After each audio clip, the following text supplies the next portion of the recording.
예, 반갑습니다. 이준식입니다. 9년 전이죠. 이 근현대사 기념관이 처음 문을 열었을 때 제가 관장을 맡았습니다. 뭐 관장이지만 무보수 관장입니다. 사실상 명예관장 같은 일을 했었고요. 그리고 이제 천안에 있는 독립기념관 관장으로 갔다가 퇴직해서 지금은 제야에 있습니다. 저는 어렸을 때부터 이 수의동 우일이 자주 왔었습니다. 이유가 뭐냐면은 저희 외조부님께서 여기 묻혀 계셨습니다. 지금은 이제 동작동 현충원 대한민국 임시정부 요인묘역으로 천장을 했지만 그 당시 여기 묻혀 계셔가지고 저희 외조부님은 이제 지자 청자 천자를 쓰시는 분인데 그래서 어렸을 때부터 어머니 손에 이끌려서 여기를 자주 왔었습니다. 여기 드나든 지가 벌써 한 60년이 더 지났는데요. 그때와 비교하면은 참 많이 바뀌었습니다. 그 중에 제일 크게 바뀐 게 뭐냐면 근현대사 기념관이 세워진 겁니다. 그전에는 독립운동가들의 묘만 있다가 지금은 독립운동가들의 묘가 있다는 이유로 여기 이제 근현대사 기념관이 세워진 거니까 굉장히 큰 변화가 일어난 거죠. 저는 그 독립운동가의 후손으로서 독립운동을 공부했고 그 연장선에서 여러 가지 역사 운동을 했고 독립기념관 관장까지 지냈습니다. 오늘 제가 맡은 강의의 주제는 사망가족 독립운동 이시영입니다. 이시영이라는 이름은 들어보셨나요? 예, 이시영보다는 사실 바로 위에 있는 형님 이회영이 더 유명하죠. 그래서 늘 조금 이따 이제 강의에도 나오겠지만 경주 이씨 6형제라고 합니다. 6형제 중에 이회영 선생이 넷째, 이시영 선생이 다섯째입니다. 그 이회영 선생 위로도 형님 세 분이 계신데 하여튼 넷째와 다섯째가 제일 유명합니다. 그리고 우리 역사에서 가장 큰 발자취를 남기기도 했고요. 그래서 이회영이란 이름보다 덜 유명하지만 근데 또 이상하게 대한민국 정부가 독립운동의 공적이 인정되신 분들한테 건국훈장을 수여하거든요. 형님인 이회영 선생은 그중에 건국훈장 가운데 3단계인 건국훈장 독립장을 받으셨고요. 이시영 선생은 1등급인 건국훈장 대한민국장을 받았습니다. 그 보통의 한국 사람 상식으로는 좀 이해가 되지 않죠. 형님이 더 높은 품격의 훈장을 받아야 되는데 어쨌거나 이시영 선생은 이것도 나중에 얘기가 되겠지만은 1948년 8월 15일 대한민국 정부가 출범할 때 초대 부통령이었습니다. 아마 그런 것이 크게 작용하지 않았을까 짐작은 되지만 어쨌거나 지금 현재 대한민국에서 독립운동가로서 건국훈장을 받으신 분들 가운데 건국훈장 대한민국장을 받은 분이 20분이 조금 넘습니다. 그중에는 이름 되면은 다 알만한 분들입니다. 김구, 안창호 뭐 이런 분들이 받았는데 이시영 선생은 20몇 분 중에 한 분으로 건국훈장 대한민국장을 받았습니다. 제가 제목을 사만갑족이라고 붙였는데요. 사만갑족이란 말 들어보셨나요? 쉽게 얘기하면은 조선에서 제일 잘 나가는 집안이라는 뜻입니다. 사만이 한반도를 가리키거든요. 사만에서도 갑족, 제일 잘 나가는 집안이라는 뜻입니다. 이게 경주이 씨 6형제 집안을 경주이 씨 집안을 가리킬 때 쓰는 표현입니다. 그래서 제목을 사만갑족의 독립운동이라고 이름을 붙였습니다. 이렇게 제목을 붙인 이유는 일제강점기에 독립운동을 하신 분들의 숫자가 어마어마하게 많습니다. 지금 현재 대한민국 정부로부터 독립운동의 공적이 인정돼서 훈장 또는 포장 또는 대통령 표창을 받은 분들이 한 17,000명이 조금 넘거든요. 그럼 17,000명만 독립운동을 했느냐? 아닙니다. 독립운동을 실제로 하신 분들의 숫자는 수백만 명입니다. 그런데 대다수의 독립운동 참여자는 역사에 이름을 남기지 못했습니다. 우리 같은 사람들입니다. 예를 들어서 3.1운동 당시에 만세시에 참여한 사람들 숫자가 얼마인지 정확하게는 기록이 남아있지 않습니다. 당시 조선을 지배하고 있던 조선총독부는 될 수 있으면은 만세시 참여자를 줄이려고 노력을 했습니다. 그러니까 일제 기록으로도 정확히 파악이 안 되는데 나중에 대한민국 임시정부 대통령을 지낸 역사학자 박은식 선생에 따르면은 3.1운동 당시 만세 시위에 참여한 사람들 숫자가 200만 명 정도 된다고 이렇게 추산을 합니다. 200만 명이 정확한 수치는 아니라고 하더라도 적어도 100만 명 이상의 사람들이 만세 시위에 참여했을 것으로 추정이 됩니다. 2019년에 3.1운동 100주년을 맞아서 국사편찬위원회에서 지금 남아있는 기록, 주로 일제의 판결문 같은 것을 중심으로 해서 일제 판결문에 남아있는 3.1운동 참여자 숫자가 얼마인지 조사했더니 한 70만 명, 80만 명 정도 된다고 이렇게 추산을 했습니다. 그러니까 실제로는 그보다 더 많았다고 봐야겠죠. 왜? 만세 시위를 불렀지만은 일제가 미처 파악하지 못한 사람들이 있을 테니까. 그래서 실제로는 100만 명 이상의 사람들이 만세 시위에 참여했는데 그 가운데 그때 한반도 인구가 몇 명이었습니까? 2천만 명이 안 됐습니다. 예. 저는 그렇게 비교합니다. 한 집 건너 한 명씩 만세 시위에 참여했다. 그 당시에는 대가족 제도니까 한 집안에 한 10명 정도가 있다고 치면은 두 집이면 20명이죠. 그럼 20명 중에 한 명은 만세 시위에 참여했다. 최소한. 아니면 조금 더 많게 잡으면 조금 더 늘려서 잡으면은 한 집에 한 명씩은 참여했다. 그렇게 많은 사람들이 만세 시위에 참여했지만 기록이 남아있지가 않기 때문에 그분들도 모두 독립운동가죠. 근데 우리가 이름을 알 수 없는 독립운동가가 된 겁니다. 실제로 많은 사람들이 독립운동에 참여했습니다. 그러니까 독립운동에 참여하신 분들 가운데는 저는 두 부류가 있다고 생각합니다. 하나는 진짜 역사에 이름을 남기지 못한 이른바 무명의 독립운동가들이 숫자가 굉장히 많습니다. 또 한 부류는 오늘 강의에서 이야기하려고 하는 이시영 선생처럼 가만히 있었으면 잘 살았을 사람들이 그 모든 것을 버리고 부와 명예, 그 다음에 지위 이런 것들을 다 버리고 독립운동의 험한 길을 걸으셨던 분들이 있습니다. 그래서 오늘 후자 얘기를 하려고 합니다. 저는 사실은 전자에 더 관심이 많은데 이름을 남기지 못한 독립운동가들에 더 관심이 많은데 그래도 이름을 남기신 분들 가운데 특히 우리가 주목해야 될 정말 세속적인 출세가 보장되었음에도 불구하고 그 출세의 길을 과감하게 버리고 그야말로 고난의 길, 형극의 길을 걸은 독립운동가들 얘기를 하려고 합니다. 이걸 흔히 선택이라고 그러죠. 1910년 강제병합을 전후해서 이 땅에 살고 있던 사람들한테는 선택의 길이 있었던 겁니다. 어떤 사람들은 과감하게 독립운동의 길을 걸었습니다. 또 어떤 사람들은 반대로 친일의 길을 걸었습니다. 그런 얘기를 오늘 좀 하려고 합니다. 자, 이시영을 비롯한 서울의 경주 이씨 6형제 이건영, 이석영, 이철영, 이회영, 이시영, 이호영. 오늘 주인공은 이시영인데 다른 6형제 얘기도 중간에 섞어서 하도록 하겠습니다. 사만갑족이란 말은 사전에 나와 있는 풀입니다. 옛적부터 대대로 문벌이 높은 집안인데 그 사만갑족 가운데서도 이 경주 이씨는 정말 잘 나가는 집안이었습니다. 서양 사람들은 노블레스 오블리제라는 표현을 잘 씁니다. 원래 귀족은 의무를 갖는다라는 뜻을 갖는데 이게 조금 이제 변형이 돼서 부권력 명성은 사회에 대한 책임과 함께해야 한다는 뜻으로 쓰입니다. 이 경주이씨 6형제를 가리킬 때 앞에 수식어로 많이 붙는 게 한국에서 노블레스 오블리주를 신청한 대표적인 사람들 이렇게 얘기를 합니다. 자, 국망의 위기에서 노블레스 오블리주를 실행에 옮긴 몇몇 집안들이 있습니다. 대표적인 사례만 꼽아봤습니다. 첫 번째는 우리가 잘 아는 안중근 의사 집안, 그 다음에 안동의 석조 이상용 선생 집안, 그 다음에 오늘 강의에서 다룰 경주이씨 6형제를 꼽을 수 있을 것 같습니다. 다 외우실 필요는 없습니다. 그냥 이런 분들이 안중근 집안에서 나온 독립운동가, 어머니 조마리아, 동생 안정근 안공근, 사촌 동생 안명근 안경근, 오촌 조카 안춘생 안봉생, 그 다음에 조카 친조카 안정근 안공근, 그 다음에 역시 오촌 조카 안미생. 대충 숫자를 세보면은 10명 정도 되죠. 한 집안에서 10명의 독립운동가가 나온 겁니다. 이 가운데 특히 주목할 것은 마지막에 있는 조마리아에서도 굉장히 유명합니다.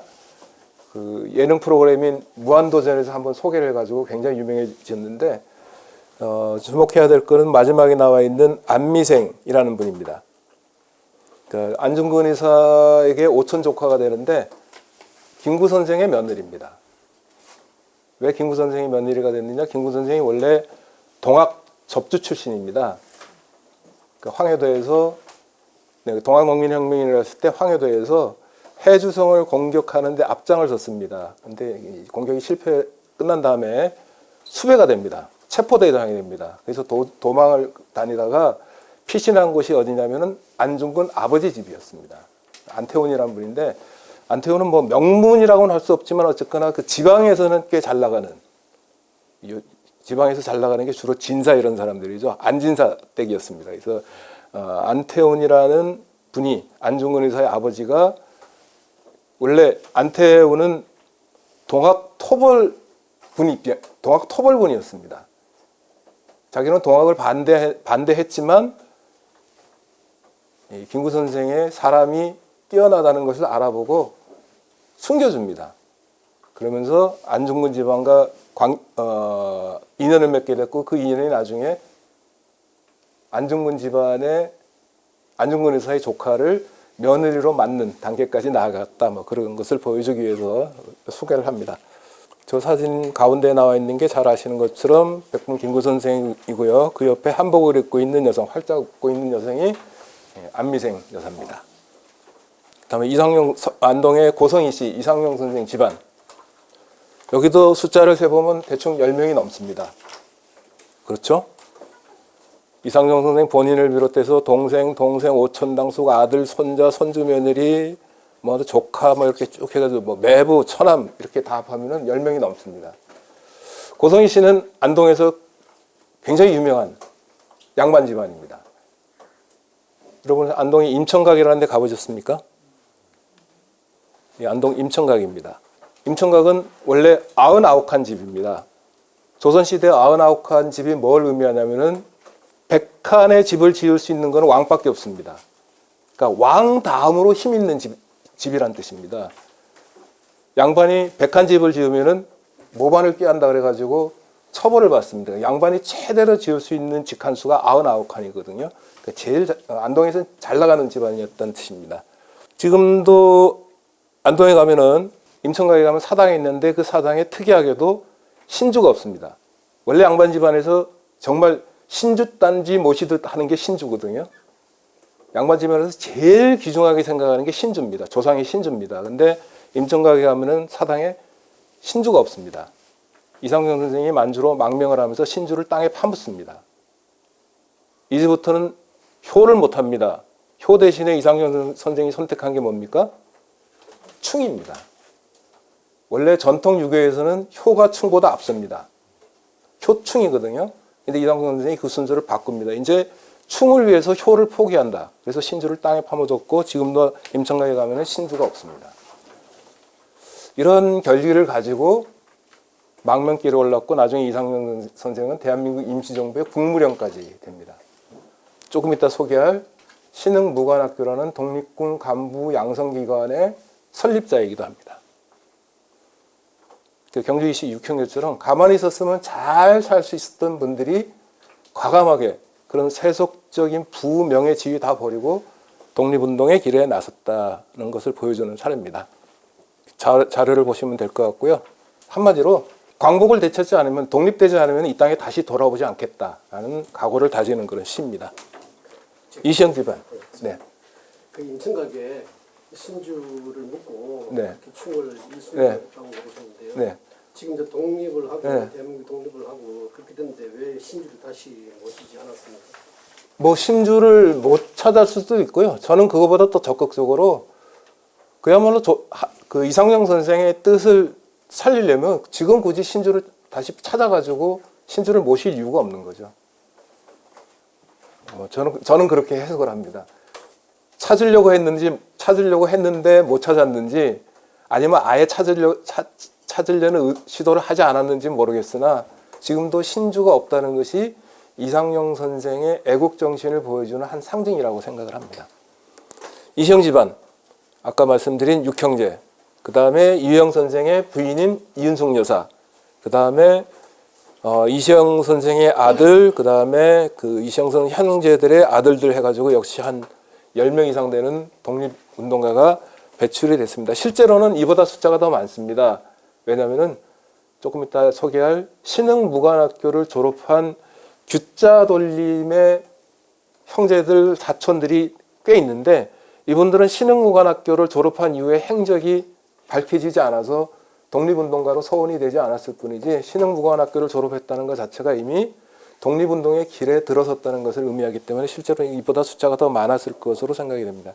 이 가운데 육형제만 따지겠습니다. 경주 이씨 육형제 가운데 살아서 해방의 날을 본 분은 딱 한 분밖에 없습니다.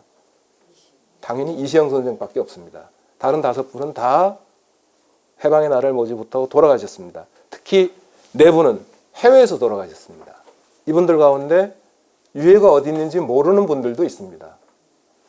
둘째인 이석영 선생은 망명하기 전에 아마 누가 공식적으로 순위를 매기지는 않았겠지만 어쨌거나 비공식적으로는 조선에서 10손가락 안에 들어가는 부자였습니다. 육형제 중에 둘째인데 원래 조선시대에는 아들을 낳지 못하면은 조카들 중에 한 명을 양자로 드리는 게 일반적인 관행이었습니다. 그래서 이 육형제의 아버지는 이유승이라고 이조 판세를 지낸 분인데 그 형님이 이유원이라고 영의정까지 지냈습니다. 근데 이유원에게 아들이 없었기 때문에 둘째인 이석영이 이유원의 양자로 들어가는데 이유원이 부자였습니다. 그러니까 양아버지의 부를 그대로 물려받아가지고 조선에서 10손가락 안에 들어가는 부자 소리를 들었는데 그 부를 다 포기하고 망명을 떠나가지고 1934년인가에 이석영 선생은 중국에서 돌아가시는데 돌아갈 때 굶어 죽었습니다. 아사했습니다. 그 많던 재산을 다 독립운동에 바쳤기 때문에 본인은 먹을 게 없어가지고 아사했습니다. 반대로 친일의 길을 걸은 사람들도 있습니다. 이것도 그냥 여러분 자료만 보십시오. 조선왕조 또는 대한제국 시기에 고관대작을 지낸 사람들 가운데 독립운동의 길을 걸은 사람들은 별로 없고요. 대부분이 친일의 길을 걸었다는 것을 보여주는 그런 자료로 이해하시면 될 것 같습니다. 독립운동의 길을 선택한 노블리스 오블리주를 선택한 집안이 있다고 한다면 그 반대로 친일을 선택한 집안도 많습니다. 개인적으로 친일한 게 아니라 아예 집안 차원에서 친일의 길을 걸은 경우도 많습니다. 대표적인 게 대한민국 국민이면 모두 다 아는 친일파 이완용 집안입니다. 우봉희 씨. 그 다음에 여흥민 씨하고 해평윤 씨는 왕실, 황실의 인척입니다. 왕비와 황후의 집안입니다. 여흥민 씨는 고종의 처가, 해평윤 씨는 순종의 처가입니다. 역시 집안 전체에서 집안 사람들이 대부분 친일의 길을 걸었고요. 그 다음에 전주희 씨, 이근호, 이근택, 이근상은 5형제가 모두 친일의 길을 걸었는데 그 중에 3명은 일제로부터 귀족 자기를 받았습니다. 그래서 당시 세상 사람들이 뭐라고 불렀냐면은 이씨 집안의 오기라고 불렀습니다. 5명이 귀신. 오기라고 불렀어요. 5성대가 다 친일을 했기 때문에. 그 다음에 명문은 아니지만 친일을 길을 걸은 집안도 또 여러 있습니다. 참고하시고요. 자, 이제 본론으로 들어가서 이시영 선생은 경력의 첫 번째 특징은 대한제국의 고위 관료를 지냈다는 겁니다. 마지막 풍계가 종이품입니다. 여러분 고등학교 때 역사 공부를 제대로 했으면 조선시대에 모두 18개의 품계가 있었습니다. 정일품, 종일품, 정이품, 종이품, 그리고 마지막에 종구품 이렇게 끝나거든요. 이시영 선생은 그 중에 4번째 등급인 종이품까지 올랐습니다. 정삼품이 요즘으로 치면 장관급입니다. 그러니까 장관급 이상의 고위 관료를 지낸 경력을 갖고 있었다. 이 집안은 경주이씨 상소공파라고 하는데 이시영의 10대조는 백사와 한음으로 유명한 이항목입니다. 이 집안에서 9명이 영의정이 나왔습니다. 그래서 사만갑족으로 불렸고요. 이시영의 아버지 이유승도 이조판소를 지냈고 이시영의 둘째 형인 이석영은 영의정을 지낸 이유원의 양자가 됐습니다. 이시영 선생의 양력입니다. 잘 나갔죠? 관찰사도 지냈고요. 관찰사라는 게 요즘으로 치면 도지사입니다. 도지사 중에서도 제일 좋은 자리인 평안남도 관찰사를 지냈습니다. 평양감사도 제하기 싫으면은 뭐 이런 얘기가 있는데 평안감사가 제일 잘 나가는 관찰사거든요. 평안남도 관찰사까지 지냈습니다. 그리고 1908년, 1909년의 경력을 주목할 필요가 있습니다. 좀 이따 설명하겠지만 한성재판소장, 그 다음에 법부 민사국장, 고등법원 판사를 지냈고 법전조사와 문관점검 및 법률기초위원을 지냈습니다. 무슨 얘기냐? 대한제국의 고위 관료 가운데서도 법에 굉장히 밝은 관료였다는 겁니다. 무슨 얘기냐면 근대법을 정식으로 공부한 것은 아니지만 근대법에 굉장히 해박한 분이었다라는 얘기입니다. 이게 나중에 대한민국 임시정부에서 대한민국 임시헌장이라는 임시헌법을 만들 때 굉장히 중요한 역할을 하는 것으로 이어집니다. 또 그 대한제국의 고위 관료를 지내면서 1907년 서울에서 결성된 신민회라는 비밀결사에 가입을 합니다. 국망 이전 최대 정치 비밀결사입니다. 여기에 관련되신 분들이 굉장히 유명합니다. 양기탁, 이동희, 이동영, 유동열, 안창호 이런 분들이 창건위원이었고요. 그 다음에 회원으로는 노백린, 이승훈, 이상재, 윤천은 나중에 변절했습니다. 그 다음에 조성환, 신채호, 박은식, 이회영 다 어디선가 이름을 들어본 것 같죠? 이런 분들이 신민회 회원이었고요. 이 신민회 활동에서 주목해야 될 거는 한편으로는 신민회는 그러니까 입헌제에 대해서 관심이 많았습니다. 당시에는 대한제국식인데 어떻게 하면 황제의 권력을 축소시키고 민의 권력을 증진시킬 것인가에 대한 관심이 많았고요. 또 하나의 관심은 당시 의병전쟁이 약화되는 상황에서 독립운동 기지를 해외에 건설해야 한다는 문제에 주목을 했습니다. 그래서 1908년에 이효영 선생이 신민회의 방침에 따라서 해외 독립운동 기지를 건설하는 적절한 곳이 어딘지를 찾기 위해서 만주와 연해주를 갑니다. 그리고 이런 노력이 이것도 조금 이따 설명하겠습니다. 1911년 만주 유하여인이라는 곳에 신흥무관학교를 설립하는 것으로 기결이 됩니다. 강제병합 이후에 일제가 이시영 선생에게 중추원 부찬이라는 직위를 주려고 합니다. 이게 중추원이라는 것이 조선총독의 자문기관입니다.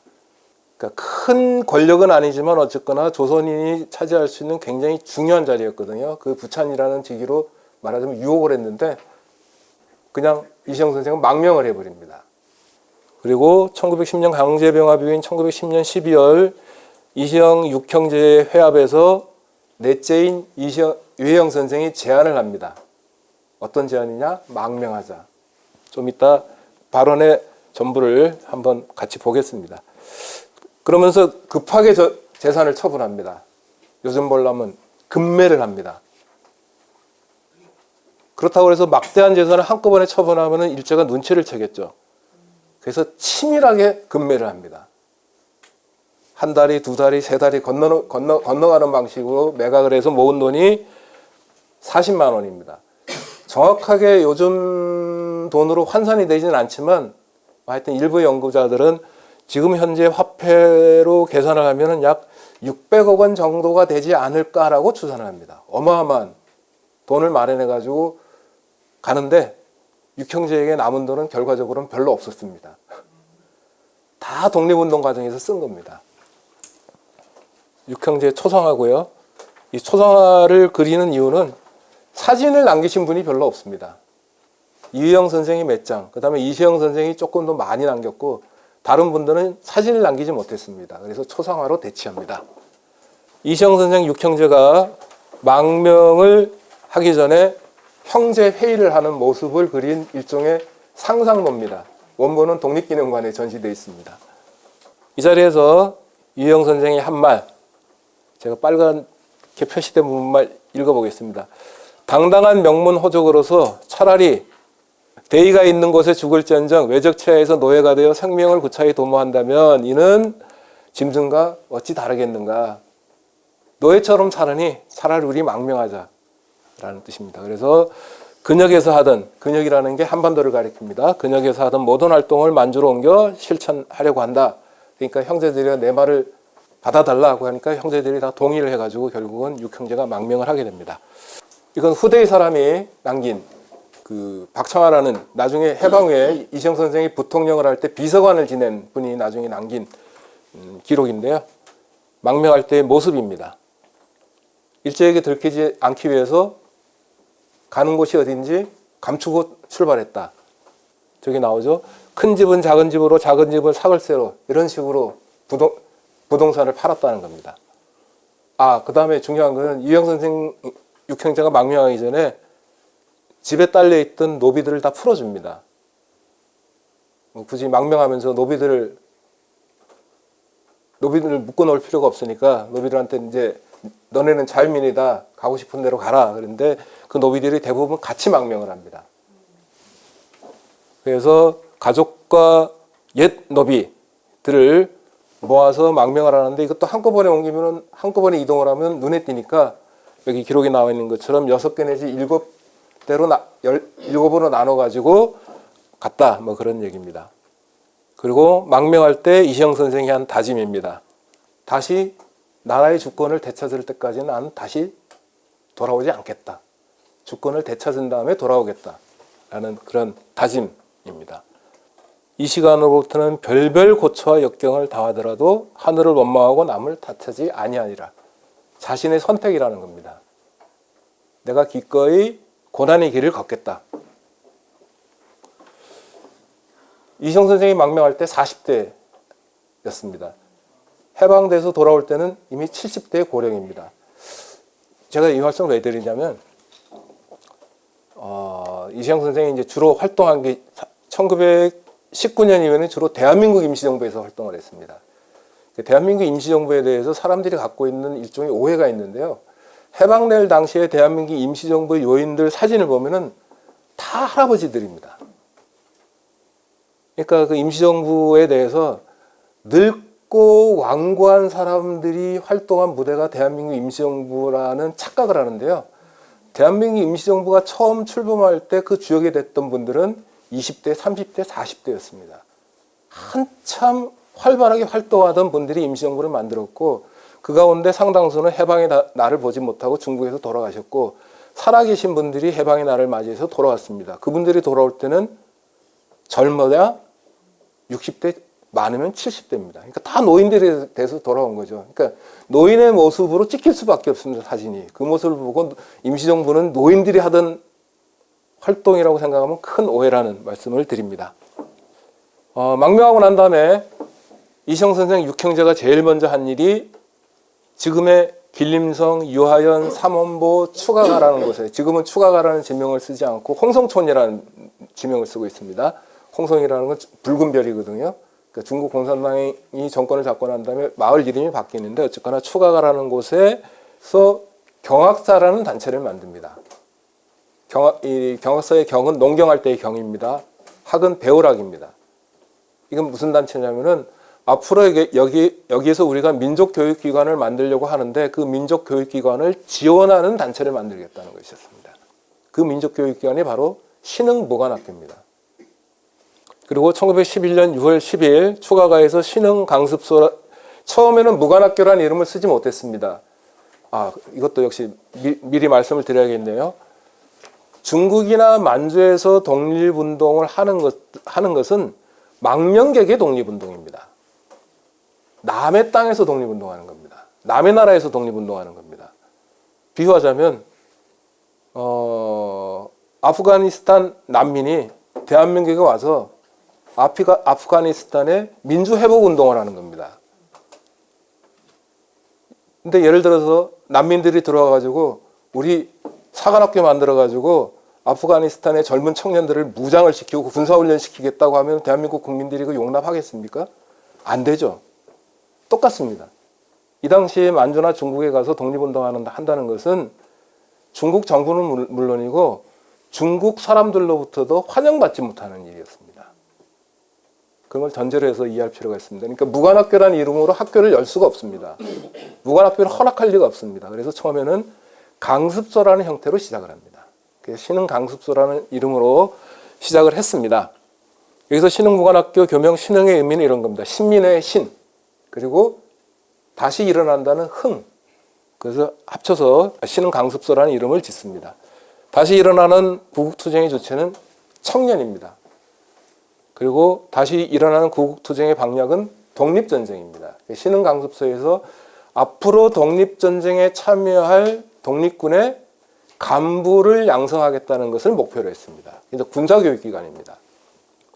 1912년에는 원래 추가가라는 곳에서 시작했는데 좀 이따 사진을 보여드리겠습니다. 추가가라는 곳이 사람들도 별로 많이 살지 않는 아주 한적한 곳이었는데 정식으로 뭐 건물을 구입해가지고 교육을 시킬 수가 없습니다. 그래서 현지 주민들의 양해를 얻어가지고 옥수수 창고에서 강습소를 열었습니다.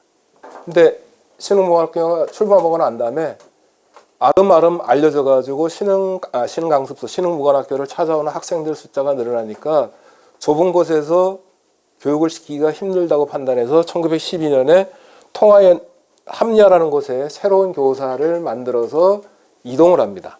그리고 1919년 이후에는 찾아오는 학생들 숫자가 더 많아져서 고산자라는 곳으로 이동을 합니다.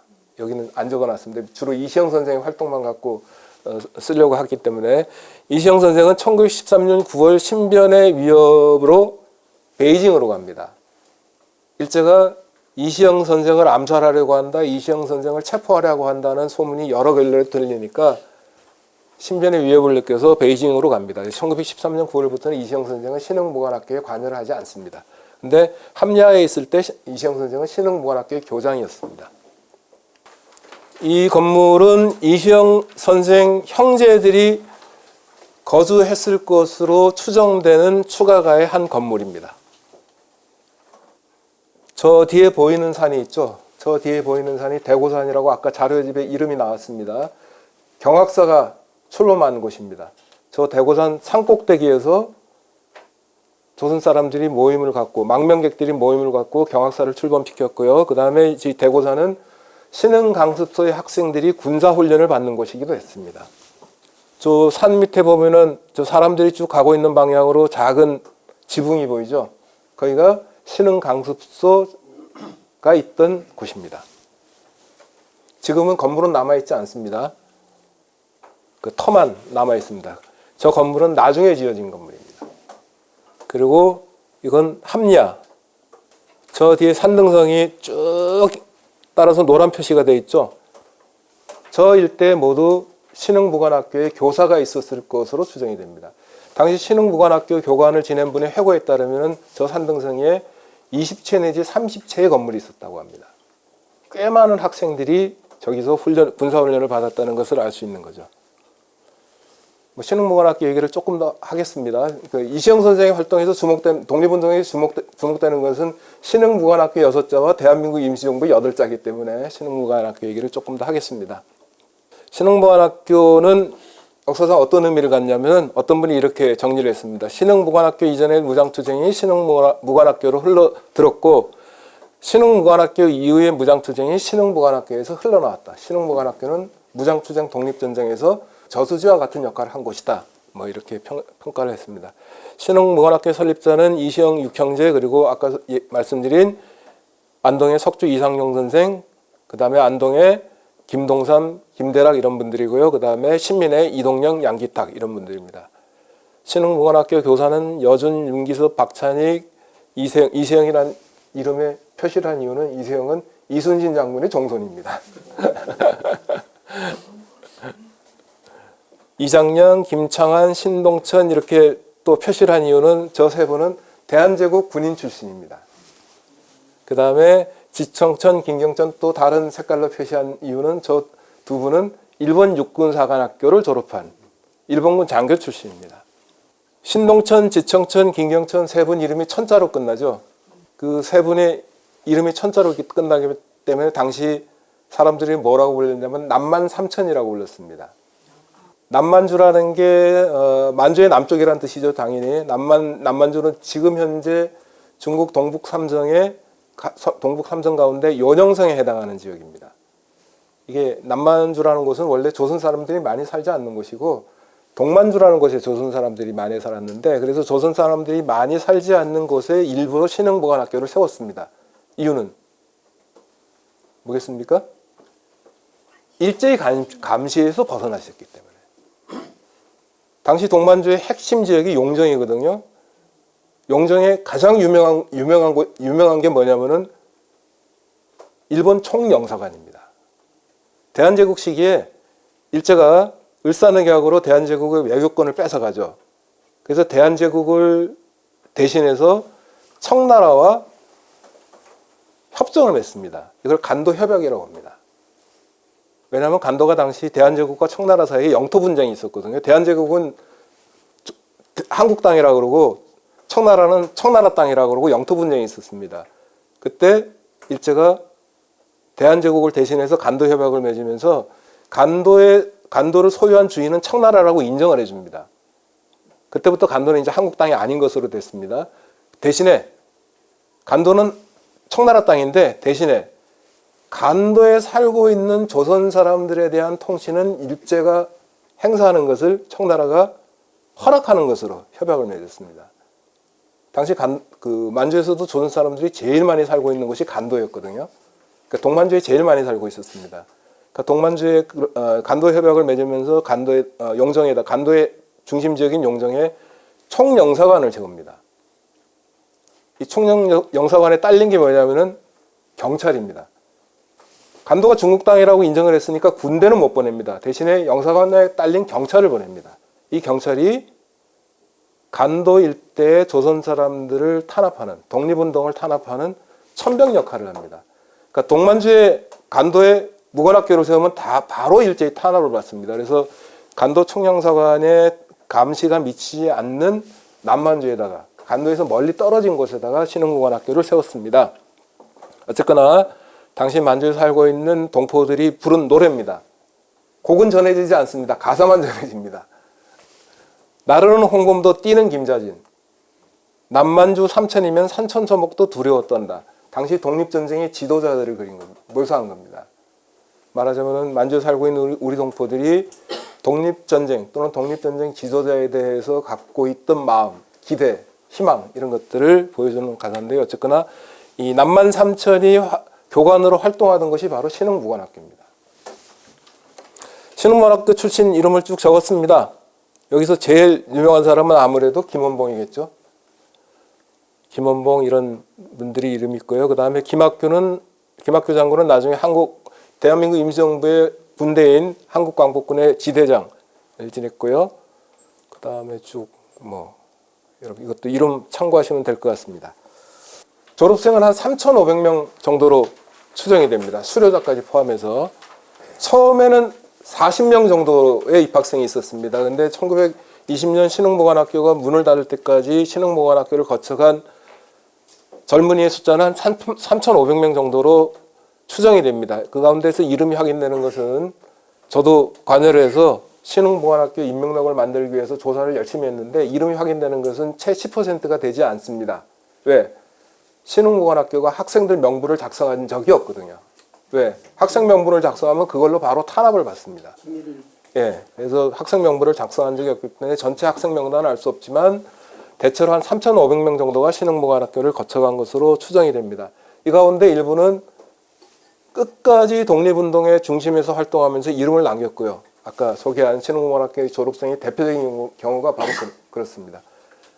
근데 이 가운데 졸업생 가운데 상당수는 학교를 졸업하고 난 다음에 만주에서 또는 다른 곳에서 독립전쟁에 참여했다가 목숨을 바쳤을 가능성이 매우 크다고 생각을 합니다.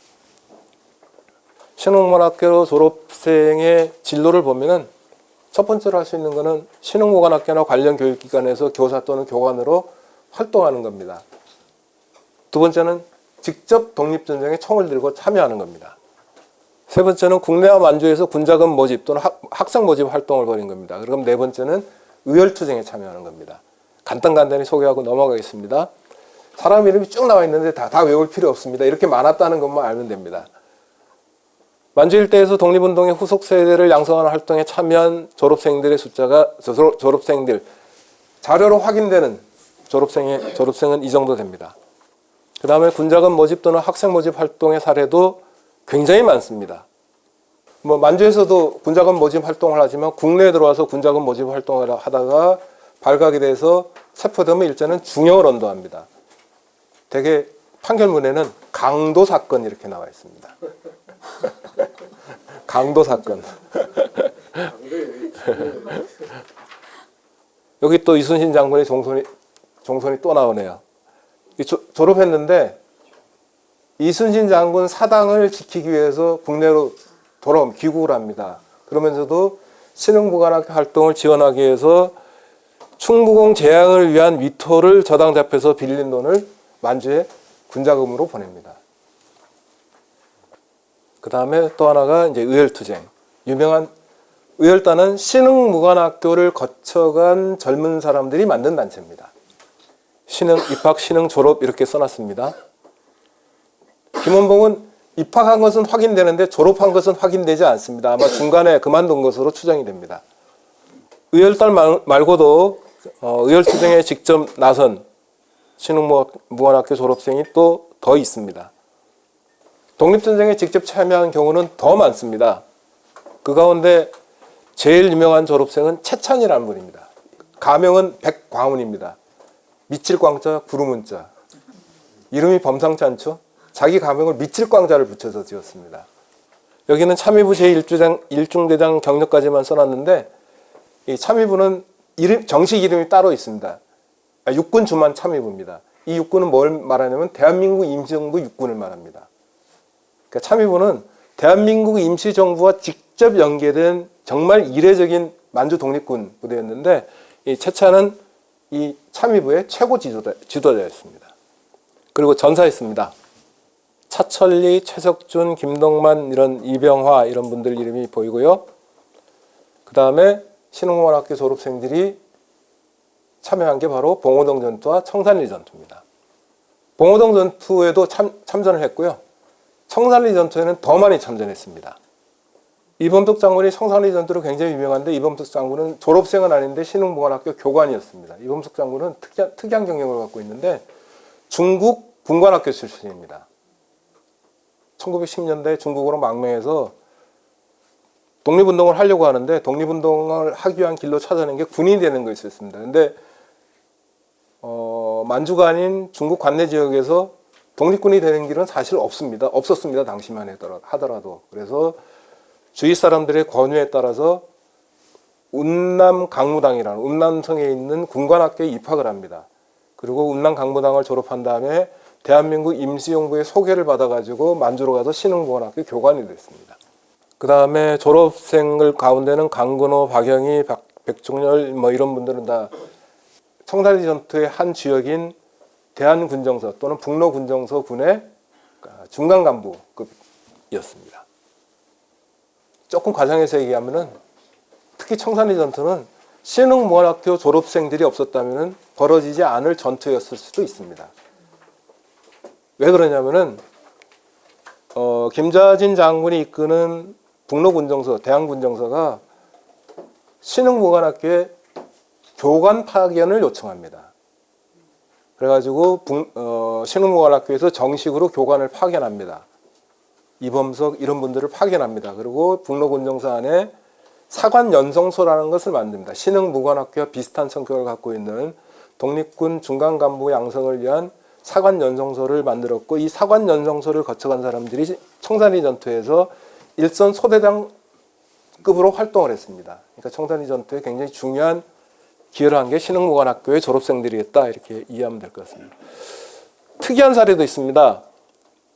중국 항일 세력과 연대해서 무장투쟁을 추구한 사례도 있습니다. 예컨대 김원봉. 김원봉은 1925년까지만 하더라도 의열투쟁을 벌이다가 1925년에 독립운동 노선을 바꿉니다. 더 이상 의열투쟁을 벌이지 않고 무장투쟁 노선을 걷기 시작합니다. 그래서 광저우에 있는 황포군관학교에 입학을 합니다. 황포군관학교 혹시 들어본 적이 있습니까? 네, 들어봤습니다. 예. 황포군관학교는 당시 중국의 양대 정치 세력이 중국 공산당과 중국 국민당이었는데 당시 소련이 중재를 해가지고 중국 국민당과 중국 공산당이 합작을 합니다. 이걸 제1차 국공합작이라고 합니다. 국공합작이 결과 만들어진 학교가 황포군관학교입니다. 황포군관학교가 만들어지는데 주인공 역할을 한 것은 중국 혁명의 지도자인 순원이었고요. 순원이 죽고 난 다음에는 장개석이 직접 황포군관학교의 교장이 돼가지고 중국 국민혁명의 군사 지도자를 양성하는 역할을 하던 곳입니다. 이게 광주 황포군관학교 입학인데, 황포군관학교 입학한 것은 김원봉뿐만 아니라 다른 조선인들도 많이 있었습니다. 그리고 1927년에는 중국 국민당의 북벌에 참여했고 나중에 어쨌든 조선의용대 조직까지 이어집니다. 또 특이한 것은 김운이라는 분입니다. 이분은 청산리 전투에도 참여했던 분입니다. 신흥공학교 졸업생이고요. 근데 중국에서는 양림이라는 이름으로 많이 알려져 있습니다.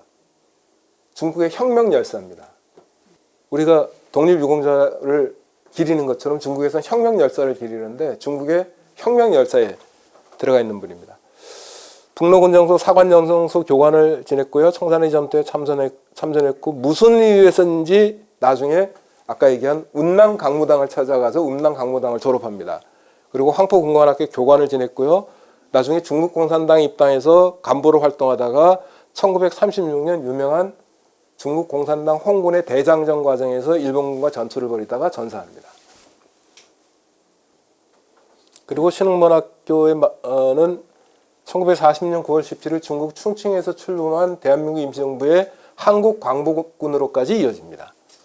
총사령 지청천은 교관이었고요. 참모장 이범석도 교관이었고요. 그 다음에 졸업생 가운데는 김학규, 성호, 이런 분들이 처음 광복군이 출범할 때 간부를 맡았고 나중에는 신흥문학교 출신인 김원봉이 한국광복군 부사령으로 합류를 합니다. 신흥문학교가 한국광복군까지 계속 이어지는 거죠.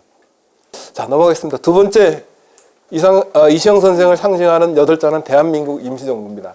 1919년 4월 대한민국 임시정부가 출범할 때부터 시작해서 그 중간에 약간의 공백기는 있었지만 1945년 8월 15일 때까지 임시정부에서 활동한 주역 가운데 한 분이 이시영 선생입니다. 1919년 4월 23일 한성정부 약법이라는 게 만들어집니다. 이 한성정부는 3.1운동 과정에서 수많은 임시정부 수립 움직임이 있었는데 그 가운데 그래도 비교적 그 실체가 분명하게 드러난 국내에서의 임시정부 수립 움직임이었습니다. 한성정부라는 것을 알 수 있는 것처럼 국내에서 시작된 임시정부 수립 움직임이었는데 이 한성정부는 특이하게 요즘으로 하면은 집회를 통해서 정부를 출범시키려고 했습니다. 사람들을 많이 모아가지고 그 모인 자리에서 임시정부를 수립하겠다라고 했는데 이게 날짜를 보면 알 수 있는 것처럼 4월 23일이면은 3.1운동의 열기가 이미 수그러들고 있을 때였습니다. 일제히 거센 탄압 때문에 만세 시기가 더 이상 활성화되지 않던 시기입니다. 그래서 계획은 많은 사람들을 모아가지고 임시정부를 만들려고 했지만 실제로는 실행에 옮겨지지 못했고 대신에 한성정부 약법이라는 임시헌법은 기록으로 남아 있습니다. 그 약법에 보면은 우리가 잘 아는 단어가 등장합니다. 국채는 민주제를 채용함. 민주제 국가 만든다는 겁니다. 2조 정체는 대의제를 채용함. 무슨 얘기죠? 황제가 지배하는 나라 아니라 민이 지배하는 나라가 되겠다는 겁니다. 그 다음에 6조 약법은 정식 국회를 소집하여. 대의제니까 당연히 국회가 국가 권력의 중치기관이 됩니다. 이 한성정부에서 내각 명단을 발표합니다. 집정관 총재 이승만, 국무총리 총장 이동희, 조금 생소한 용어긴 한데 외무부총장 박용만 쭉 나가는데 그중에 재무부총장 이시영 이름이 보입니다.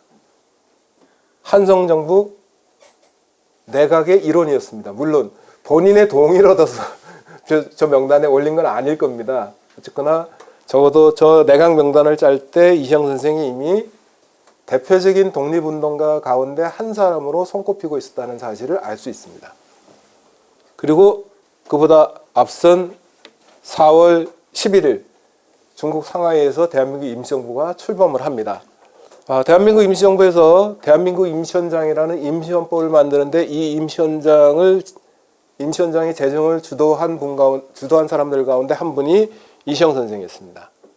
1919년 3월 26일부터 27일까지 이틀 동안 독립운동을 지휘할 최고기관 설치 문제를 논의하는 8인위원회라는 것이 중국 상하이에서 출범합니다.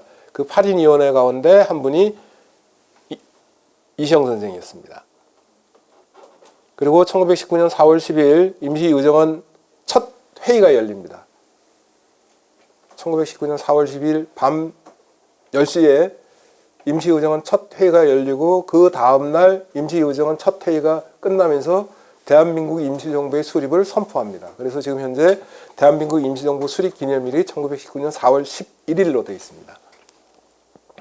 이 임시의정원 회의에 형 이회영과 함께 서울 대표 자격으로 서울 대표라 그랬지만 실제로 서울 주민들이 뽑은 대표는 아닙니다. 당연히 서울 출신이기 때문에 서울 대표가 됐습니다. 서울 대표 자격으로 참여해서 임시 현장 재정을 위한 4인위원 또는 5인위원이라는 기록도 있습니다. 4인위원에 피선됐습니다. 이시영, 조소왕, 신익희, 남영우 이 네 분이 임시 현장 재정을 주도했다, 초안을 만들었다는 얘기입니다. 아까 가만히 있었으면 세속적으로 출세했을 것으로 여겨지는 분들이 독립운동의 길을 걸었다고 했잖아요. 조소왕, 신익희는 다 일본 유학생 출신입니다. 1910년대 일본에 유학 가가지고 일본에서 법학을 공부한 사람들입니다. 가만히 있었으면 변호사 되고 그래서 변호사로 잘 먹고 잘 살았을 수도 있죠. 어쨌거나 법에 밝은 이시영, 조소왕, 신익희 이런 분들이 임시헌법을 만드는 핵심으로 활동했다. 그리고 임시원장이 제정이 됐고 이 임시원장에 따라서 4월 11일 대한민국 임시정부가 출범하면서 첫 법무총장을 맡습니다. 아까 대한민국의 관력 경력 가운데 마지막이 법률 분야였다는 것을 얘기했었죠. 그러니까 말하자면 이 당시 손꼽히는 법률 전문가로 아마 인정을 받았던 것 같습니다. 그리고 1919년 9월 11일에는 조금 전에 얘기한 한성정부와 러시아에서 출범한 대한국민회라는 두 임시정부 수립 움직임이 상하이의 대한민국 임시정부와 합쳐져서 이른바 통합 대한민국 임시정부가 출범할 때 재무총장을 맡습니다. 이때부터 이시영 선생의 주 분야는 재무가 됩니다. 대한민국 임시정부에서 재무 관련 책임자를 여러 차례 역임했습니다. 1922년 3월에는 재무총장직을 사직했다가 다시 임명됐다가 다시 사직했다가 이런 과정을 되풀이했고요. 이 과정은 대한민국 임시정부의 첫 대통령이던 이승만의 거취와 관련이 되어 있었습니다. 당시 대한민국 임시정부 안에서 이승만을 거부하는 움직임이 굉장히 거셌거든요. 그런 움직임과 관련해서 왠지 이시영 선생은 이승만 대통령을 옹호하는 쪽에 있었습니다. 그러면서 사태가 여의치 않으면 사표냈다가 다시 또 재무총장을 맡았다가 끝내 사직을 합니다. 참 역사는 아이러니한 게 해방 후에 정부의 첫 대통령이 된 게 이승만, 부통령이 된 게 이시영 선생인데 이시영 선생이 이승만 대통령한테 온갖 구박을 받습니다.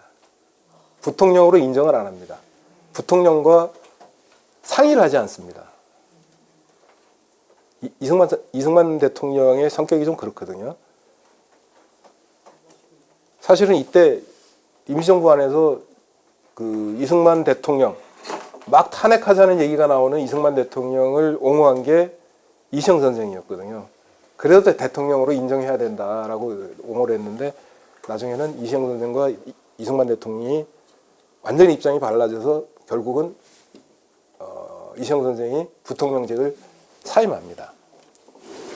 결정적인 이유가 마지막에 마지막은요. 이시영 선생이 계속 이승만 대통령의 정책에 대해서 불만이 많았는데 마지막으로 갈라진 건 나중에 자료에 나오는데 거창장면 학살 사건하고 국민방위군 사건을 이시영 선생은 이건 국기를 흔드는 사건이다. 이거 엄정하게 조사해서 책임자를 문책해야 된다는 입장이었는데 이승만 대통령이 그냥 유야무야 덮어버립니다. 그러니까 더 이상 나는 부통령으로서 할 일이 없다라고 생각해서 이제 사표를 내버리죠. 대한민국 임시정부는 조금 더 자세히 설명하겠습니다. 이시영 선생이 공이 들어간 임시헌법입니다. 급하게 만드느라고 딱 10개 조항의 헌법을 만들었습니다. 그런데 1919년이니까 이제 105년 됐나요? 106년 됐나요? 지금도 살아있는 헌법이라고 생각하시면 됩니다. 왜? 우리 역사상 처음으로 민주공화제라는 단어가 등장하고 우리 역사상 처음으로 대한민국이라는 국호가 등장합니다. 대한민국은 민주공화제로 함. 현행헌법 1조이랑 어떻게 돼 있죠? 대한민국은 민주공화국이다. 똑같습니다.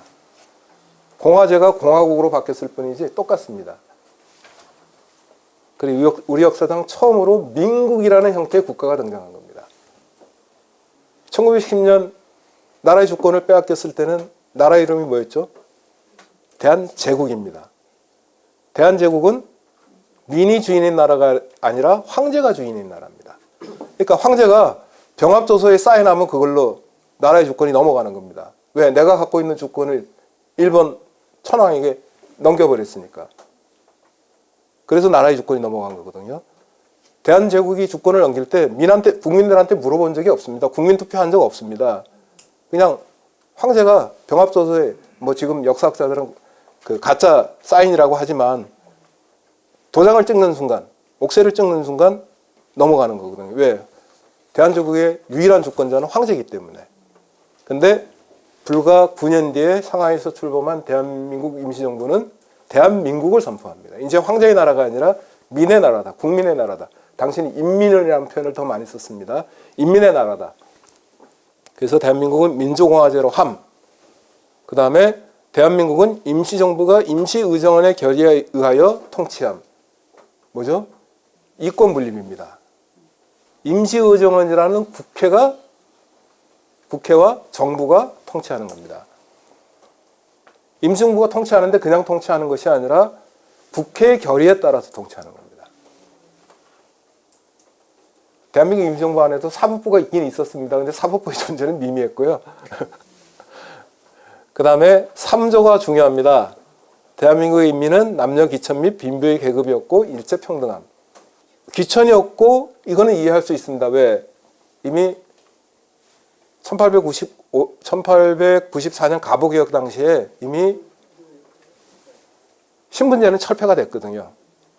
법적으로는 철폐가 됐습니다. 실제로는 유지가 되고 있었지만 법적으로는 철폐가 됐는데 아예 그러니까 귀천의 차이가 없다는 것은 쉽게 이해할 수 있는데 여기다가 놀랍게도 빈부의 계급이 없고 라는 지목을 넣고 더 놀라운 것은 남녀의 차이가 없고 남녀 평등을 선언합니다. 우리 역사상 처음입니다. 그 다음에 제4조는 자육 항목이고요.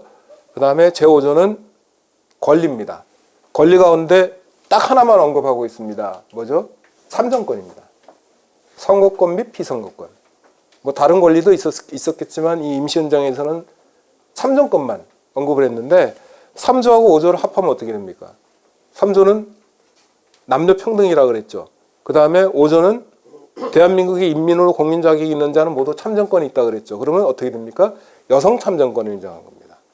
그래서 대한민국 임시정부는 출범한 지 얼마 안 돼서 처음에 임시의정원을 구성할 때는 다 남자들이었습니다.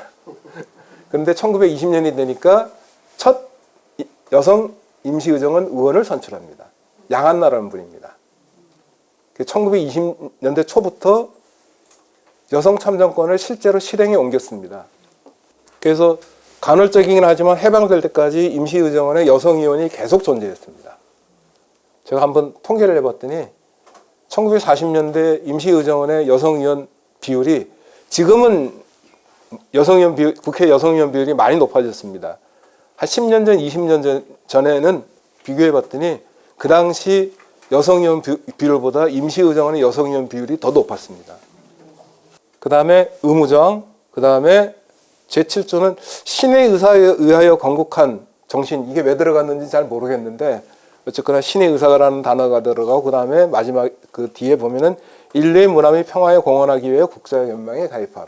국제연맹에 가입하려는 의도를 뭐 부분에 서술한 거긴 하지만 이 10조항의 임시헌법에 인류의 문화 및 평화에 공헌한다는 구절이 들어간 것도 굉장히 중요합니다. 오늘 강의의 직접적인 주제는 아니지만 한국의 독립운동이 끊임없이 추구한 것은 인류평등과 세계평화입니다.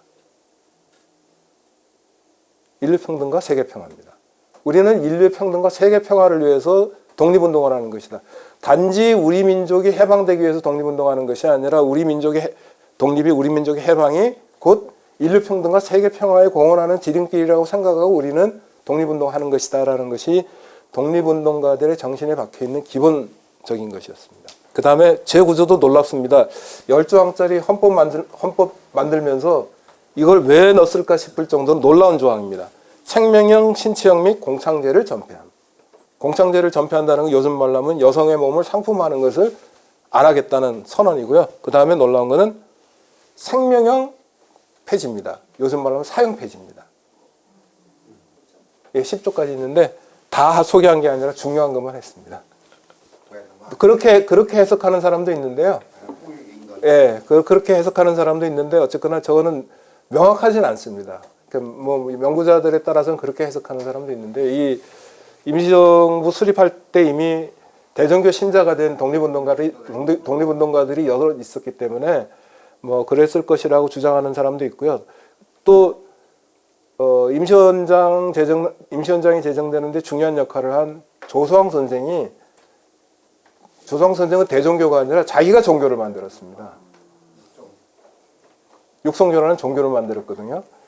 그래서 어쨌거나 뭐 어떤 연유인지 정확히는 모르지만 하여튼 신의 의사에 의해서 건국한 정신이라고 이렇게. 어쨌거나 임시원장은 급하게 만든 헌법인데 굉장히 중요한 내용을 담고 있습니다. 이건 저는 뭐 법 전공한 사람은 아닌데 3조의 평등이죠. 4조의 자유죠. 5조의 권리죠. 6조의 의무죠. 여러분 관심 있으면 대한민국 헌법을 한번 찾아보십시오. 순서가 똑같습니다.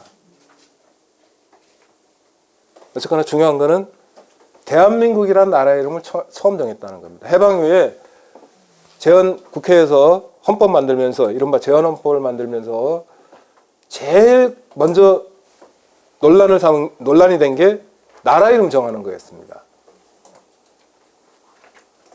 그때 대한민국이라는 나라 이름을 계승하는 거로 정하거든요.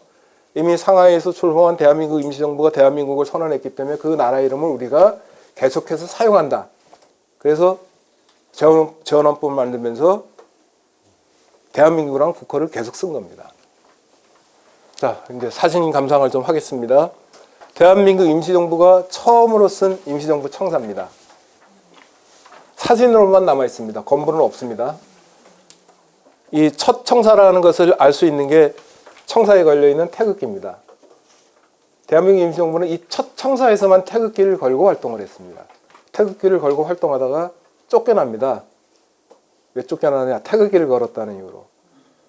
임시정부는 상하이에 있는 프랑스 조계지에서 활동했거든요. 당시 프랑스 정부가 묵인을 해가지고 한국 사람들이 와서 독립운동하는 것을 묵인했기 때문에 조계지에서 대한민국 임시정부를 출범시킬 수 있었는데 태극기를 걸었기 때문에 이게 문제가 됩니다. 그래서 프랑스 당국이 압력을 가해서 이 건물에서 쫓겨납니다. 그래서 이 다음에도 계속 프랑스 조계지에서 임시정부가 활동하는데 이 다음부터는 태극기를 개양하지 못하고 안에는 태극기를 걸었지만 밖에는 태극기를 개양하지 못하고 활동을 했습니다. 통합임시정부의 재무총장으로 선임되었다는 기록이고요. 임시정부의 초대 대통령이던 이승만이 미국에 있으면서 상하이로 오질 않습니다. 그래서 상하이에 있는 임시정부 요인들이 계속 대통령을 상하이로 오라고 요구를 하는데 안 오거든요. 그러다 하도 이제 몰려가지고 이승만 대통령이 미국에서 상하이로 왔을 때 찍은 대통령 환영식 사진입니다. 손정도, 이동영, 이시영, 이동희, 이승만, 안창호, 박은식, 신규식 당시 임시정부를 이끌고 있던 지도자들의 얼굴이 보이고요. 이거는 1921년 대한민국 임시정부와 임시의정원 의원들이 합동으로 찍은 새해 기념 사진입니다. 이 건물은 상하이에 지금 아직도 남아 있습니다. 그래서 역사에 관심 있는 사람들이 꼭 가보고 싶어 하는 곳인데 한국 사람들이 하도 많이 오니까 지금 백화점 건물로 쓰고 있거든요. 백화점에서 백화점 옥상입니다. 그 백화점 쪽에서 옥상으로 가는 문을 잠궈버렸습니다. 가운데 보면은 이승만 대통령이 보이고 그 옆에 이동희 국무총리 이렇게 보이고 이동희 국무총리 옆에 있는 분이 이시영 선생입니다. 독립운동 하시는 분들이 찍은 사진들이 전해지는 게 있거든요.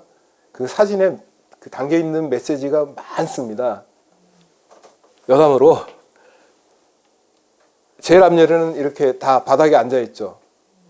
그 다음에는 의자를 놓고 앉아 있죠. 그 의자에 첫 번째 의자 줄에 앉아 있는 사람들이 중요한 사람들입니다. 올라갈수록 중요성이 떨어지는 분들입니다. 제일 마지막 바닥에 앉아 있는 분들은 제일 막내급들입니다. 잘 나와. 그 사진에도 서열이 있습니다. 딱 보면은. 그 다음에 이제 이시영 선생의 행적 가운데 또 주목할 게 1930년 1월 당시 민족유일당 운동이라는 것이 활발했습니다. 그 민족유일당 운동의 일환으로 상하이에서 한국독립당이 출범하는데 독립운동 과정에서 한국독립당이 여러 차례 등장합니다. 이건 상하이에서 출범한 그 한국독립당이라고 해서 앞에다가 가로를 붙여서 상해 한국독립당이라고 이렇게 표기를 합니다. 안창호, 조소왕, 김구, 이시영 이런 분들이 중심이 돼서 만들었고요. 이때 이시영 선생은 임시정부로부터 발을 뺀 상태였습니다. 당시 중국 국민당 모델을 따라서 중국 국민당 모델이라는 게 뭐냐면은 당이 정부를 통제하는 겁니다. 그 이당 치국이라고 합니다. 그래서 중국 국민당이 정부를 지배하는 겁니다. 그러니까 중국이라는 나라를 정부가 중심이 돼서 통치하는 게 아니라 당이 통치하도록 한다. 이걸 이당치국이라고 그러는데 이 이당치국 원리를 본따 가지고 한국독립당이라는 것을 만들어서 한국독립당이 독립운동의 최고 지도기관이 되도록 하자라는 취지 아래 만들었습니다. 근데 당일을 보면은 눈치를 챘겠지만 국토와 주권을 완전히 광복하며 정치, 경제, 교육의 균등을 기초로 하는 신민주공화국을 건설하겠다 이렇게 되어 있습니다. 그러니까 민주공화국이란 말이 다 나오는데 정치, 경제, 교육의 균등 그러면 어떤 분이 연상이 됩니까? 조수왕 선생의 상균주의입니다. 조수왕 선생이 말하는 상균주의가 정치, 경제, 교육의 균등이거든요.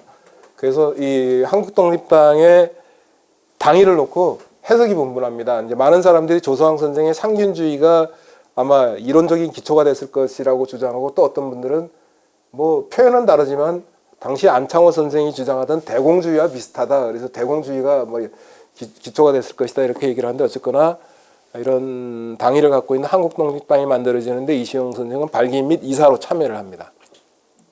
당강은 적혀 있는 바와 같고요. 그 이사를 굳이 소개하는 이유는 대한민국 임시정부에서 민주공화제를 표방하고 난 이후에 독립운동의 큰 흐름은 모두 다 민주공화국 건설에 있었습니다. 우리가 해방되고 나면은 다시 제국으로 돌아가는 것이 아니라 민주공화국을 만드는 것이다. 국민이 주인이 되는 나라를 만드는 것이다. 이런 흐름 아래 한국독립당이 창당됐다 이렇게 이해하시면 될 것 같습니다. 그 다음에 이제 1934년에 이시영 선생이 좀 특이한 활동을 합니다. 감시만어라는 책을 씁니다. 역사서입니다. 이시영 선생은 역사를 전공하거나 요즘처럼 역사과에서 공부하거나 그런 분은 아닌데 자신이 갖고 있는 지식을 바탕으로 해서 감시만어라는 제목을 보면은 역사책 같지 않지만 역사책입니다. 당시 중국에 황현배라는 사람이 일제가 말하는 식민사관을 그대로 본뜬 책을 냈습니다. 일제가 식민 통치하면서 조선이 비로소 문명의 사회로 나가고 있다. 이런 식의 글을 썼습니다. 거기에서 반박하는 책을 쓴 겁니다. 이 감시만어는 지금도 구해볼 수 있는 책입니다. 1935년 11월이면 대한민국 임시정부가 이른바 고난의 장정을 하고 있을 때입니다. 1932년 중국 상하이를 떠나서 윤봉길 위거 이후에 프랑스 정부가 퇴거를 명령합니다. 그 이전까지는 임시정부로 그래도 묵인하고 있다가 윤봉길 위거는 살인사건이다. 그 살인사건에 배워 대한민국 임시정부가 있기 때문에 더 이상 보호해줄 수 없으니까 나가라 하고 요구를 하고 임시정부가 항소를 거쳐서 계속 이제 유랑의 길을 떠돌고 있을 때 1935년 11월 임시정부 국무위원직 법무부장으로 복귀를 합니다. 이후에는 계속 임시정부에서 활동을 합니다. 임시정부에 복귀하고 난 다음에 찍은 사진입니다. 아까 보여준 1920년대 초 임시정부 사진과 달라진 게 있습니다. 사진을 보면 뭐가 달라졌죠? 전부 다 중산부가 일단 나이가 들었습니다. 14년, 15년이라는 세월이 흐르면서 이미 노인이 됐습니다. 그 다음에 옷이 중국 옷으로 바뀌었습니다. 임시정부는 계속 10년 가까운 유랑 생활을 하다가 1940년에 비로소 충칭에 안착을 합니다. 중국 국민당이 중일전쟁에서 일본군에게 계속 밀리면서 충칭의 임시 수도를 정하면서 중국 국민당 정부와 함께 충칭에 안착을 합니다. 충칭에서 그러면서 한국 독립당이 다시 만들어집니다. 이때 한국 독립당은 임시정부의 여당입니다. 이때는 처음에는 여당이라기보다는 임시정부 안의 유일정당입니다. 임시정부의 정당으로 한국 독립당이 만들어질 때 중앙감찰위원을 맡았고요. 1940년 10월 임시정부가 주석제를 도입하면서 재무장으로 피선이 됩니다. 1941년에는 헌법 개정에 따라서 재무부장으로 이름이 바뀌는데 재무부장이 돼서 임시정부에서 만든 여러 가지 선포문 제정에 참여를 합니다. 그리고 1942년 10월에는 한중문화협회, 한국과 중국의 문화협회 그러니까 별거 없는 것처럼 보이지만 사실은 공동의 항일투쟁을 모색하는 그런 기구입니다. 한중문화협회 발기인으로 참여했고요. 1944년 4월에는 임시정부의 14인 국무위원으로 선임이 되는데 이때는 아마 나이가 너무 들어서 그랬는지 재무부장은 더 이상 맡지 않고 감찰위원장을 맡습니다. 1945년 8월 15일 해방이 됩니다. 해방이 되면서 대한민국 임시정부 요인들이 환국하려고 노력을 하는데 중국 정부는 빨리 돌아가라고 그러는데 빨리 돌아오지 못했습니다. 8월 10일 해방이 되고 난 다음에 3달 이상이 더 지난 다음에 환국을 합니다. 왜? 미군정이 반대했습니다. 미군정이 대한민국 임시정부 자격으로 환국하는 건 절대로 허가할 수 없다. 대신에 개인 자격으로 들어와라. 개인 김구, 개인 김기식, 개인 이수형으로 들어와라. 그래서 이승만은 먼저 귀국시켰죠. 전용기를 보내가지고. 예, 이승만은 메가더가 빨리 귀국시켰고요. 당시 미군정은 미군정보다 높은 게 도쿄에 있던 메가더 사령부였습니다. 메가더가 이승만을 빨리 귀국시켰고요. 그해 말에 서울에서 열린 임시정부 환영 행사에 참여했는데요. 2장의 사진을 보여드리겠습니다. 이 2장의 사진 차이를 알면은 역사의 고수입니다. 비슷비슷하죠? 대한민국, 충칭에 있던 대한민국 임시정부 청사의 계단에서 찍은 사진입니다. 문재인 대통령이 충칭을 방문했을 때 이 사진과 똑같은 구도로 사진을 찍어가지고 널리 보도가 됐습니다. 지금도 여러분이 충칭에 가면 이 구도로 사진을 찍을 수 있습니다. 근데 비슷한데 차이가 있습니다. 일단 태극기의 차이가 있습니다. 그 다음에 오른쪽에 큰 태극기가 걸려있는 사진은 임시정부 요인들이 찍은 사진입니다. 왼쪽에 있는 사진은 임시정부의 여당이든 이때는 여당인 이유가 1943년에 임시정부가 통합을 이뤄가지고 임시정부 밖에 있던 조선민족혁명당을 비롯한 여러 정당단체가 임시정부에 합류를 합니다. 그러면서 임시정부 안에 여야의 개념이 생깁니다. 그래서 다수 세력인 한국독립당이 여당이 되고 조선민족혁명당을 비롯한 다른 정당단체는 야당이 됩니다. 그러면서 헌법을 개정해서 여당이 주석, 야당이 부주석을 맡는 것으로 바꿉니다. 그래서 김구 선생은 한국독립당이니까 여당 몫인 주석을 맡고 조선민족혁명당의 주석인 김기식 선생은 야당 몫인 부주석을 맡습니다. 그래서 좀 하얗게 보이는 사진, 여러분이 보시기에 왼쪽에 있는 사진에는 김기식 선생의 얼굴이 보이지 않습니다. 저 한국독립당 사진입니다. 똑같은 구도로 찍은 2장의 사진입니다. 두 사진 모두 이시영 선생은 제일 앞줄에 있습니다. 제가 아까 사진의 줄이 중요하다고 그랬죠. 이 사진에 보면 가운데 임시정부 주석 김구, 바로 옆에 부주석 김규식. 저쪽에는 역시 가운데 한국독립당 주석 김구, 그 옆이 이시영 선생 이렇게 되어 있습니다. 오른쪽에 있는 사진은 중국 상하이에서 출범할 때 환송을 받는 임시정부 요인 사진입니다. 김구 선생, 김규식 선생 보이고 사진 끝에 있는 꾸부정한 자세로 사진을 찍힌 분이 이시영 선생입니다. 이미 노구란 뜻입니다. 김구 선생과 김규식 선생은 이렇게 반듯하게 서 있는데 이시영 선생은 이렇게 허리가 꾸부정하게 되어 있죠. 이 사진 찍힌 분들 가운데 제일 연장자였습니다. 왼쪽에 있는 사진은 황국하고 난 다음에 찍은 기념사진입니다. 김구 선생을 가운데 두고 왼쪽에 김규식 선생, 오른쪽에 이시영 선생 이렇게 되어 있습니다. 제가 사진이 중요하다고 하는 의미를 알겠죠. 서열순입니다. 딱. 이때까지만 하더라도 1947년까지만 하더라도 김구 선생과 이시영 선생의 사이가 좋았습니다. 그런데 1948년 정부 수립을 앞두고 두 분이 갈라섭니다. 정치적 입장이 달라집니다. 김구 선생은 단정 수립 반대, 단독 정부 수립 반대. 이시영 선생은 기왕 정부를 수립하기로 했으면 참여해야 한다는 쪽이었습니다.